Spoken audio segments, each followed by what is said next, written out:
అధికారులు కాంట్రాక్టర్లు ఎవరు రాలేదు అధ్యక్ష.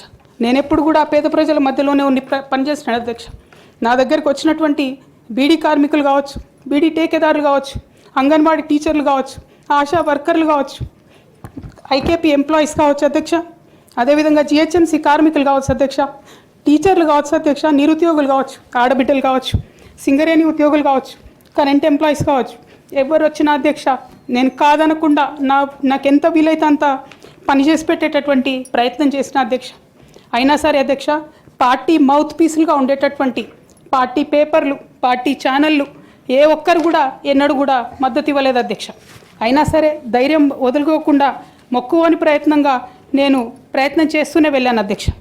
అధ్యక్ష, తెలంగాణ రాకముందు, బీఆర్ఎస్ ప్రభుత్వం ఏర్పడకముందు ఒక మాట అనుకున్నాం అధ్యక్ష. కేసీఆర్ గారే పదే పదే ఈ మాట చెప్పారు.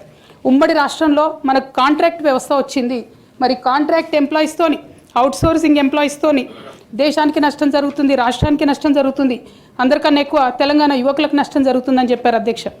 ఆనాడు వారు సరదాగా ఒక మాట అనేవాళ్ళు, అందరికీ కాంట్రాక్ట్ పోస్ట్ ఉంది, మరి ముఖ్యమంత్రికి కూడా కాంట్రాక్ట్ పోస్ట్ ఉంటుందా అని చెప్పి ప్రశ్నించేవారు అధ్యక్ష.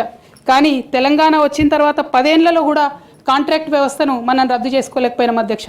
అది కాకుండా అవుట్సోర్సింగ్ ఎంప్లాయీస్, అవుట్సోర్సింగ్ వ్యవస్థను పెంచి పోషిస్తూ పోయినాం అధ్యక్ష. అధ్యక్ష, బాధతో, చాలా ఆవేదనతో నేను ఈ మాటలు చెప్తా ఉన్నా అధ్యక్ష. తెలంగాణ సమాజానికి ఏదైతే ప్రశ్నించడం నేర్పించినటువంటి